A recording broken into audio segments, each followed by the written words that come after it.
네, 안녕하세요. 네, 저는 한경대학교 이호원입니다. 네, 소개 감사드립니다. 어,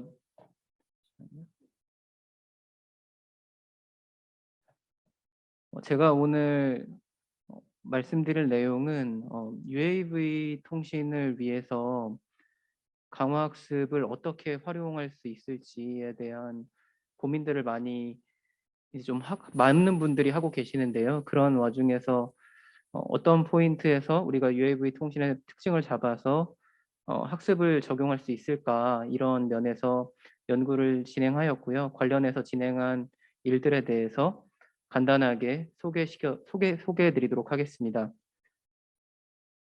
영문 타이틀은 Multi-Agent Reinforcement Learning for UAV Communications 이렇게 잡았고요.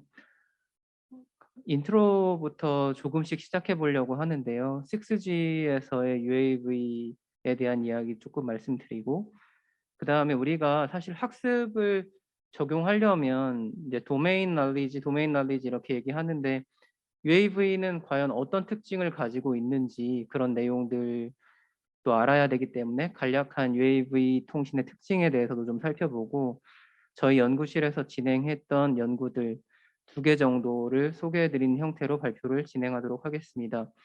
진행하면서 시간에 맞춰서 약간씩 분량을 조정하면서 진행하도록 하겠습니다. 6G 관점에서 이제 저희가 5G까지는 사실 UAV의 활용이 그렇게 많지는 않았고요. 지금도 사실은 모바일이나 셀룰러 통신이 적용된 UAV가 그렇게 많이 활용되고 있지는 않습니다. 근데 이제 6G로 가면서 다양한 어플리케이션들 그리고 이제 위성까지의 활용이 많이 고려되면서 드론이나 UAV가 셀룰러에서 적극적으로 더 수용되어야 하는 형태로 되고 있고요. 그렇기 때문에 지금 있던 기지국들이 지상을 바라보고 있던 기지국들이 조금씩 안테나나 이런 것들을 커버리지를 바꿔서 이제 하늘을 날아다니는 것들까지 커버할 수 있는 형태로 점점 더 빠르게 변화될 것으로 예상이 됩니다. 그런 면에서 이제 6G에서 사실 여러 가지 이슈들이 있습니다. 서비스 도메인이 다양한 인더스트리들과의 융합되는 것들도 있고, 네트워크 커버리지 관점에서 이렇게 3D한 환경을 커버하는 것도 있고, 그리고 우리가 흔히 말하는 뭐 XR, 메타버스 이렇게 말하는 것들, 그래서 피지컬 월드와 디지털 월드 사이의 융합도 있는데요. 이 중에 이제 가장 현재 활발하게 통신 측면에서 연구되고 있는 것이 이제 네트워크 커버리지 측면에서의 확장입니다. UAV를 넘어서 우리가 이제 스페이스, 에어, 그라운드 인테그레이티드 네트워크 이렇게 부르기도 합니다. 그래서 위성과 그 다음에 햅스, UAV 그리고 지상에 있는 단말들, 지상에 있는 혹은 기지국 이렇게까지 커버한 네트워크를 6G에서 지금 고려하고 있습니다. 5G까지는 보면 주로 오른쪽 아래에 있는 하이퍼 덴스한 커넥티비티, 셀들이 더 덴스하게 배치되는 그런 구조에 대한 것들이 많이 고려되었고요. 이제 그걸 넘어서 위성이나 UAV가 활용되면서 글로벌한 커넥티비티를 우리가 이제 지원해야 된다. 현재도 사실 지구의 전체 영역을 봤을 때 통신이 되지 않는 영역이 많기 때문에 그런 영역에서 그런 에어리얼한 노드들이 커넥티비티를 제공해 주는 것들에 대한 고민이 있고요. 더 나아가서 이제 UAV가 단말로 혹은 기지국으로 활용되면서 새로운 형태의 연결성을 제공해 주는 그런 것들의 서비스나 통신에 대한 고민이 되고 있습니다. UAV 통신을 봤을 때 우리가 생각할 수 있는 링크가 2개가 있습니다. 한 가지는 이제 UAV를 제어하기 위해서 필요한 정보를 주고받을 수 있는 데이터들. 뭐 어느 쪽으로 움직여야 된다든지 아니면 UAV를 식별한다든지 이런 여러 가지 이슈들이 있어서 그런 링크를 non-payload control and non-payload communication 이렇게 우리가 주로 부르고 이제 주로 제어 링크라고 생각하시면 좋을 것 같습니다. 그리고 이제 우리가 서비스 측면에서 생각할 때 페일로드 커뮤니케이션 측면에서 이제 뭐 사진을 찍는다든지 모니터링을 한다 아니면 물류를 배송하는 입장에서 정보를 주고받는다 이런 다양한 정보들을 주고받는 또 이제 페일로드 커뮤니케이션 이렇게 2가지 측면에서의 데이터를 생각할 수 있고 이 2가지 링크 타입들은 서로 요구하는 요구 사항들이 다릅니다. 그래서 우리가 사실은 무작정 UAV 통신에 뭐 인공지능을 적용한다 아니면 강화학습을 적용한다 이렇게 고민할 것이 아니라 어떤 뭐 링크 타입에서 어떠한 포인트에서 우리가 학습을 적용할지 이런 구체적인 고민이 좀 필요한 부분이 있고요. 최근에 저희가 진행하고 있는 연구들 중에 또 하나 재밌는 건 이제 나중에 하늘에 날아다니는 UAV들을 우리가 사실 지상에 있는 비이클들은 번호판이나 이런 것들로 충분히 식별이 가능한데 그럼 이제 하늘에 날아다니는 UAV들은 어떻게 식별을 할 것이냐?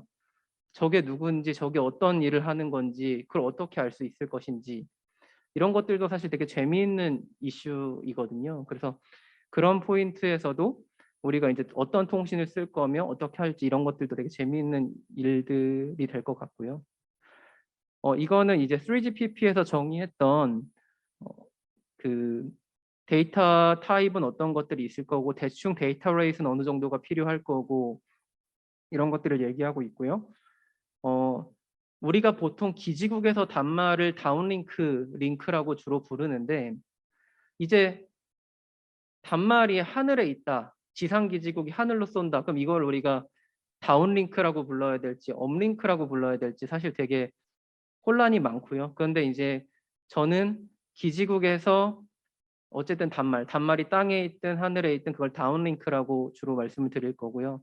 조금 더 확실하게 말씀드리려면 이제 G2A, Ground to Air, 뭐 Air to Ground, Air to Air 이런 식으로 확실하게 말씀드릴 수도 있죠.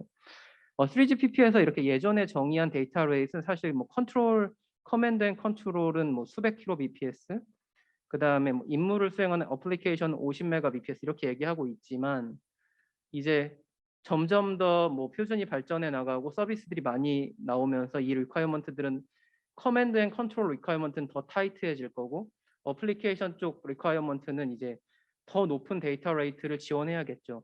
생각해 보면 우리가 이제 3G 뭐 스마트폰이나 이런 것들이 처음 나왔을 때는 처음에 우리가 사용하는 데이터 레이트 50Mbps면 충분했었거든요. 근데 지금 생각해 보면 50Mbps 너무 작은 데이터 레이시고 UAV나 드론이나 뭐 위성도 마찬가지의 길을 갈 것으로 생각됩니다. 지금은 이 정도를 제공하는 것도 많이 힘들지만 충분히 이런 것들 커버하고 더 높은 이제 뭐 기가 BPS까지 커버할 수 있는 형태로 갈 수 있을 것 같고요. 이건 이제 차이나 모바일에서 페이퍼로 퍼블리시 했던 거에서 UAV가 할 수 있는 어플리케이션들 그 드론 델리버리, 에어리얼 포토그래피, 하늘에서 찍는 거, 그다음에 액세스 포인트의 역할, 그리고 인프라스트럭처를 인스펙션하는 거, 그다음에 여러 대가 같이 날아다니는 그런 플릿한 쇼를 하는 것들, 그리고 애그리컬처 어플리케이션 이런 것들에서 어느 정도 고도에 떠서 트래픽 레이턴시는 어느 정도 돼야 되고 데이터 레이스는 어느 정도 돼야 되는지 그런 간단한 리퀘어먼트들을 이렇게 가이드라인으로 제시하고 있는 것들을 가져왔고요. 실제로 사실 드론 델리버리 같은 경우가 되게 드론의 활용 관련해서 뭐 배송 이런 거에서 되게 이슈가 많이 됐었는데 실제로 유즈 케이스에서 실제로 드론이 사용되고 있는 비율을 보면 델리버리가 거의 0이에요, 지금은. 근데 이제 앞으로 점차적으로 관련된 것들이 점점 많아질 것으로 생각은 듭니다. 제가 아까 이제 UAV 링크 관련해서 두 가지를 말씀드렸는데요. 제어 링크가 있고 데이터 링크가 있고 두 가지를 말씀드렸는데 UAV가 우리 통신에서 활용될 때 이제 또 두 가지 형태로 고려될 수 있습니다. 하나는 커넥티브 UAV라고 해서 지상의 기지국과 하늘의 UAV가 연결되는 형태, 커넥티브 UAV. 그리고 또 다른 형태는 UAV Assisted Cellular Network이라고 해서 UAV가 지상에 있는 단말들 혹은 하늘에 있는 단말들에게 새로운 연결성을 제공해주는 기지국의 역할을 하는 그런 형태를 생각해 볼 수 있습니다.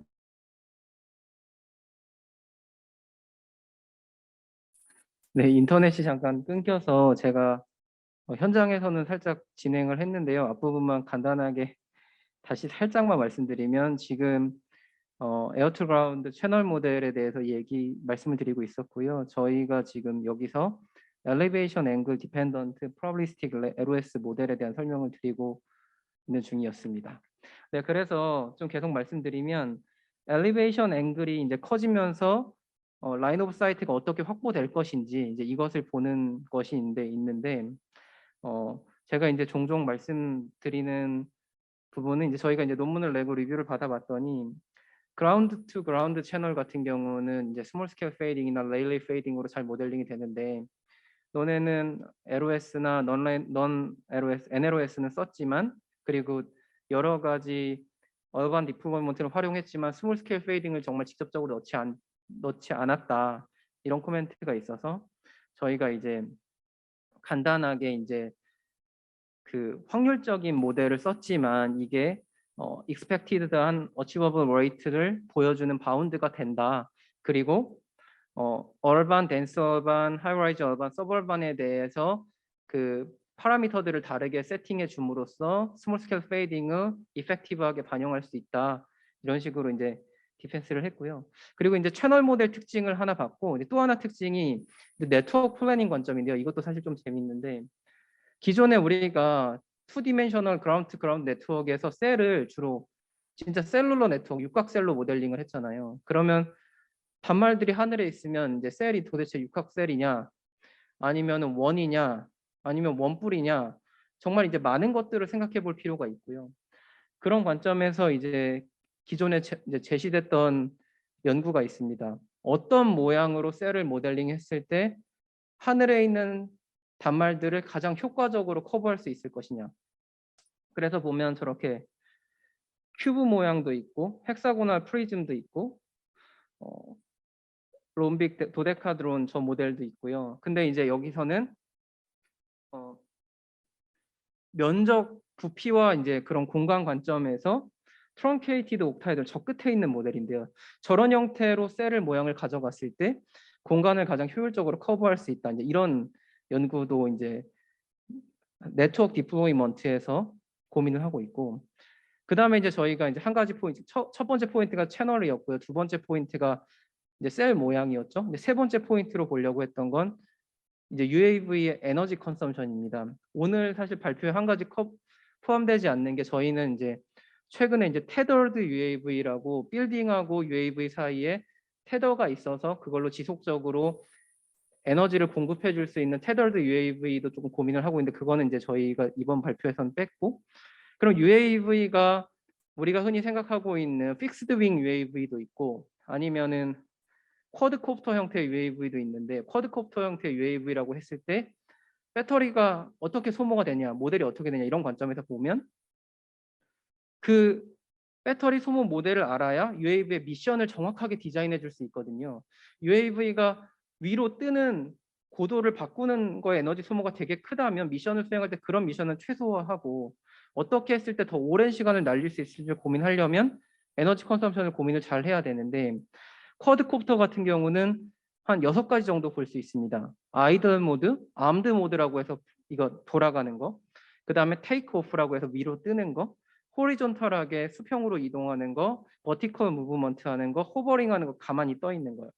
이렇게 이런 상태들로 봤을 때 배터리 소모가 어느 정도 되느냐라는 걸 보기 위해서, 이 논문에서는 이제 저희 연구는 아니고요. 이 논문에서는 션트 레지스터를 써가지고 전류랑 전압값을 이용해서 배터리 소모를 받고, 시간이 없으니까 이렇게 보면요. 첫 번째 이제 전압값은 거의 일정하게 항상 들어가는 걸 볼 수 있고, 이제 전류에 따라서 파워 에너지 소모 값을 볼 수 있는데, 아이들 모드에서는 저 파란색 커브를 보시면 됩니다. 아이들에서 적다가 암드에서 이렇게 돌아가는 경우에는 조금 증가하는데, 어디서 급격하게 증가하냐면 예상하시겠지만 테이크 오프 하면서 에너지 소모가 엄청나게 늘어나죠. 그리고 이제 그 다음에 이동을 하면서 호버링 가만히 떠 있는 상태에서는 에너지 소모가 이제 상대적으로 이제 되게 크게 발생하고, 이런 식으로 이제 UAV의 에너지 컨섬션을 볼 수 있고, 그래서 이제 결과적으로 조금씩 차이가 있고, 또 저기에 우리가 패킷을 추가적으로 전송을 한다거나 할 때 에너지 소모까지 우리가 추가적으로 고려를 해서, 그러면은 패스 플래닝을 한다든지 트러젝토리 이제 뭐 이런 것들을 우리가 관리할 때 어떤 식으로 저런 이동이나 UAV 이런 것들을 고려할 수 있을지를 우리가 에너지 컨섬션 모델을 통해서 볼 수 있습니다. 이것도 이제 채널 모델과 마찬가지로 저는 한 가지 예를 설명드린 건데, 다양한 에너지 컨섬션 모델들이 있고, 그 중에서 우리가 사용하고자 하는 UAV의 타입이나 이런 거에 맞는 에너지 컨섬션 모델을 사용하는 것이 중요하고요. 네. 저의 시간은 다 갔는데 제가 딱 그냥 한 가지만 소개해 드리고, 그 저희가 이제 두 가지 어프로치를 했는데요. 한 가지가 기본적으로 이제 우리가 UAV가 이제 다중 여러 개가 존재하다 보니까 멀티 에이전트한 강화 학습을 사용할 수밖에 없었고, 근데 이제 멀티 에이전트를 쓰다 보니까 시스템이 되게 복잡해집니다. 복잡해졌을 때 이 복잡도를 좀 어떻게 낮춰서 적용할 수 있을까라는 관점에서 봤고, 그래서 첫 번째는 UAV를 기지국으로 사용한 어프로치고요. 두 번째 있는 건 UAV를 이제 단말로 커넥티드 UAV로 했던 어프로치고요. 첫 번째 거는 어, 이번 달에 IoT 저널에 퍼블리시된 내용인데, UAV에다가 스몰셀 기지국을 탑재해가지고 UAV의 옵티멀한 포지션과 트랜스밋 파워를 제어하는, 그러면서 동시에 아우티지를 낮추고 에너지 효율을 최대화하는 그런 어프로치였습니다. 그래서 고른 UAV 기지국의 에너지 효율을 높이고 지상에 있는 사용자들의 아우티지를 최소화하는 형태고, 구조는 이렇게 되어 있고요. 그래서 UAV 기지국들이 하늘에 이렇게 떠 있고 타임 스텝마다 계속적으로 이렇게 움직이면서 자기가 원하는 최적의 위치와 트랜스밋 파워를 찾는데, 저희가 이걸 처음에 센트럴라이즈드로 구현을 했더니 이제 한 7 에이전트 정도만 돼도 컴플렉시티가 도저히 커버가 안 돼서, 이제 저희가 이제 각자가 각자의 에이전트가 각자의 그 상태만 보고 각자만 액션을 하는데, 어떻게 하냐면 액션이 다 끝나고 리워드가 나오면 리워드를 한번 이렇게 모으는 과정을 가졌습니다. 리워드를 쉐어링 해가지고 그 쉐어된 리워드를 다시 나눠주고, 그런 것들을 통해서 또 각자 움직이고, 이렇게 하는 형태로 반복을 하니까 컴플렉시티가 정말 익스포넨셜하게 줄면서 수렴도 어느 정도 잘 되는 형태로 저희가 결과를 볼 수가 있었고요. 컴플렉시티 같은 경우는 정말 말도 안 되게 많이 줄어드는 것을 볼 수가 있습니다. 볼 수 있고, 그다음에 저희가 이제 폴리시 관점에서는 디케이드 입실론 그리디 폴리시를 사용을 했고요. 리워드를 에너지 이피션시라고 말씀드렸는데, 에너지 이피션시가 뭐냐면 데이터 레이트 나누기 에너지 컨섬션, 데이터 레이트 나누기 에너지 컨섬션이고요. 그게 이제 에너지 이피션시고, 에너지 이피션시에다가 유저들이 아우티지가 발생하면 그것을 이제 페널티 팩터로 해서 차감해 나는 형태로 리워드를 디자인을 해가지고 연구를 진행을 하였습니다. 랜덤한 액션 알고리즘하고 이제 K-means 기반으로 UAV를 픽스드하게 포지셔닝하는 방법, 그 다음에 이제 스루풋을 맥시마이즈하는 방법과 비교를 했고, 투 에이전트 같은 경우는 제한 방안이 그 최적 이그조스티브 서치 결과에 잘 수렴하는 걸 볼 수 있었고, 그 다음에 서버반, 얼반, 덴스 얼반, 하이라이즈 얼반에서 채널이 달라질 때 제한 알고리즘이 어떤 수렴 커브를 가지는지도 확인했고, 그 다음에 이제 세븐 에이전트 같은 경우는 옵티멀을 뽑을 수 없어서 세븐 에이전트 같은 경우에는 저희가 이제 옵티멀 결과는 보진 못했지만 제한 방안이 어느 정도 수렴 커브로 다른 방안 대비 좋은 성능을 가지는 것을 확인했습니다. 네, 제가 딱 2분만 더 할게요. 네, 제가 딱 2분만 더 하고 마치도록 하겠습니다. 두 번째 거는 이제 UAV를 단말로 생각한 거고, 이거는 올해 4월에 나온 거고, 이건 이제 IEEE 액세스에 퍼블리시된 내용인데요. 저희가 단말로 사용하면서 네트워크 전체의 프리퀀시 리유즈 팩터를 제어하고 또 UAV의 트랜스밋 파워 두 가지를 제어하는 걸 했는데, 근데 프리퀀시 리유즈 팩터 같은 경우는 네트워크 관점에서 제어해야 되는 파라미터고, 트랜스밋 파워는 단말 관점에서 해야 되는 거기 때문에 서로가 다르잖아요. 그래서 이런 것을, 근데 프리퀀시 리유즈 팩터 같은 경우는 네트워크 관점에서 바꿔버리면 셀별로 써야 되는 주파수가 달라지고 되게 복잡한 이슈가 있거든요. 그래서 저희가 루프를 2개로 만들어서 디자인을 했습니다. 루프를 2개로 만들어서 이너 룹에서는 단말들의 트랜스밋 파워만 컨트롤하고, 아우터 룹에서는 전체 네트워크에서 프리퀀시 리유즈를 바꿔가지고, 프리퀀시 리유즈를 바꾼다는 건 낮은 리유즈 팩터에서는 셀별로 사용하는 주파수가 되게 많아지는 거고요. 높은 리유즈 팩터로 가면은 셀별로 사용하는 주파수가 되게 적어서 이제 주파수는 적지만 높은 SINR을 얻을 수 있고, 그럼 그 사이에서 옵티멀한 프리퀀시 리유즈 팩터를 찾는 걸 아우터 루프를 통해서 돌렸고, 이너 룹에서는 전체 단말들의 트랜스밋 파워를 제어하는 형태로 해서 하이라키컬한 리인포스먼트 러닝을 디자인했습니다. 이너 룹과 아우터 룹은 이렇게 디자인되어 있고, 이너 룹은 좀 더 구체적으로 보면 이런 그림으로 저희가 디자인을 했습니다. 네, 저도 숨이 차요. 자세한 내용은 논문을 참조하시면 제가 다 적어 놨으니까요. 그 앞에 있는 논문을 또 참조하시면 내용은 잘 이해가 되실 것 같고, UAV의 또 이동성 모델은 믹스드 모빌리티 모델이라고 해서 수평과 수직으로 이동하는 이동성 모델을 제안을 했고, 결과도 보시면 다른 것들은 이제 뭐 옵티멀에 잘 간다 이런 거 있는데, T 아웃 이제 저희가 하이어라키컬한 구조를 쓰다 보니까 이너와 아우터의 비율을 어떻게 할 것이냐, 그런 것들도 이제 중요한 부분이 있어서 그런 이너와 아우터 루프의 비율을 좀 조절하는 형태로 저희가 러닝을 해서 결과를 좀 본 것도 있고요. 아우터가 거의 돌지 않으면 오실레이션이 좀 큰 것도 확인할 수가 있었습니다. 네, 이제 마무리하면요. UAV를 활용할 수 있는 형태, 그다음에 뭐 채널 모델, 에너지 컨섬션 모델 등등을 기반으로 저희가 이제 러닝에서 이제 활용할 수 있는 여러 가지가 많이 있다, 이런 말씀을 드리고, 저희 연구실에서 했던 연구들에 대한 소개를 드렸습니다. 네, 발표 여기까지 하도록 하겠습니다. 감사합니다.